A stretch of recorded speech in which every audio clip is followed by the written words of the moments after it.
बिस्मिल्लाहिर्रहमानिर्रहीम। ये सवाल,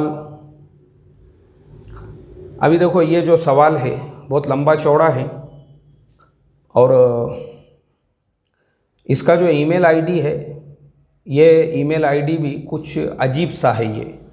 यानी मैं चूँकि ईमेल आईडी वगैरह देख के भी नाम पढ़ लेता हूँ और नाम बुलाता हूँ, लेकिन अब इसके अंदर जो है ना ईमेल आईडी भी पढ़ने जैसा नहीं आ रहा है। जैसे बहुत सारे लोग फेक ईमेल आईडियाँ बनाते हैं, ये उस टाइप का कोई ईमेल आईडी है और जिसके अंदर जो है यही बहुत सारी बातें जो है लिखी हुई है। तो इसके लिए भाई मैं आपके इस जवाब देने से कासिर हूँ, क्योंकि इसमें मेन जो प्रॉब्लम है वो ये है, आप कौन है, आपने कहाँ से ईमेल की है, ना आपके ईमेल आईडी से आपके नाम का पता चल रहा, ना आपने नीचे अपना नाम लिखे है।